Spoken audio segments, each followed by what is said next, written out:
वह मेरा फेवरेट भाई था और उसी ने मेरे साथ ऐसा कर दिया। जब मैं 14 साल की थी तो मेरे किराएदार ने मुझसे बलात्कार किया। वह मेरा फेवरेट भाई था और मुझे उससे बात करना अच्छा लगता था। मेरी माँ ने मुझे कई बार इसके लिए सचेत किया, लेकिन मुझे लगता था कि वो ऐसे ही बोल रही हैं। मैं जानती हूँ कि मुझे उनकी बात सुननी चाहिए थी। अक्टूबर 2015 का महीना था। दोपहर के समय घर की घंटी बजी थी। मैं घर पर अकेली थी क्योंकि मम्मी पापा और बहन उत्तर प्रदेश किसी शादी में गए हुए थे।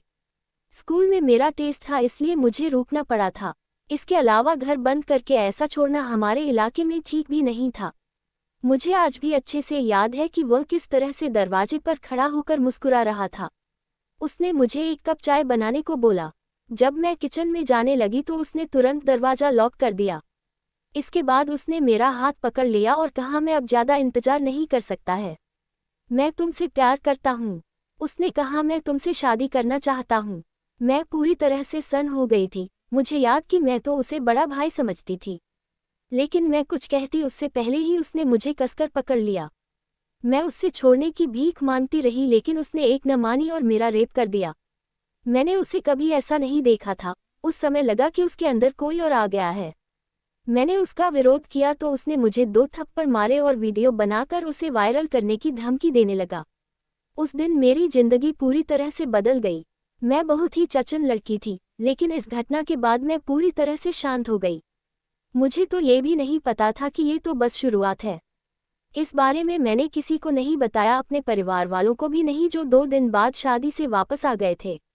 मैं हर तरह से इस बात को छुपाने की कोशिश कर रही थी, लेकिन वे मेरे व्यवहार में बदलाव देख रहे थे। जल्द ही मैंने स्कूल जाना बंद कर दिया। मेरी तबीयत ठीक नहीं रहती थी।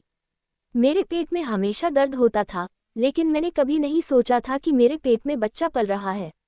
जून 2016 की एक रात को लगभग 2 बजे मेरे पेट में बहुत दर्द शुरू हो गया और मैं उठकर बैठ गई। मेरी माँ ने पापा से मुझे तुरंत हॉस्पिटल ले जाने को कहा। वहां जाने पर डॉक्टर ने बताया कि मैं 8 महीने से प्रेग्नेंट हूँ। ये बात सुनकर मेरे पेरेंट्स टूट गए और मुझे वही पीटना शुरू कर दिया। उन्होंने बच्चा गिराने की बात की, लेकिन हॉस्पिटल वालों ने बताया कि अब बहुत देर हो चुकी है। घर वापस आ गई।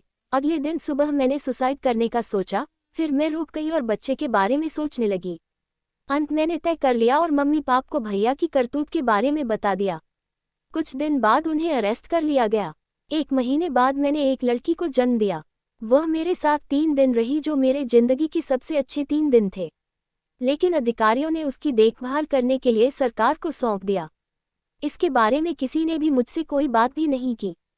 सामाजिक कलंक के नाते मेरे माँ बाप ने भी मुझे संपन्न करने को कहा। मैं नाबालिग जरूर थी, लेकिन मैंने उसे जन्म दिया था। इसमें मेरी क्या गलती थी? वह बिना माँ के कैसे रहेगी? जिसने मेरी जिंदगी तबाह की, उसे बस 10 साल की जेल और 20,000 रुपये जुर्माना लगाया गया। अभी मुश्किलें कम नहीं हुई थी कि माँ बाप ने मुझे अपनी बहन से दूर रहने को कह दिया। उनका कहना था कि मैंने उन्हें शर्मिंदा किया है। ये कहानी उस लड़की की है जिसका रेप हुआ। बच्चे से अलग कर दिया गया। माँ बाप ने भी दूरी बना ली। इसके बाद ये लड़की एक गैर सरकारी संगठन के साथ काम करती है। ये कभी दोबारा स्कूल नहीं जा पाई। उसके बच्चे को एक परिवार ने अपना लिया था। अगर आपको हमारी स्टोरी अच्छी लगी तो लाइक और सब्सक्राइब करें।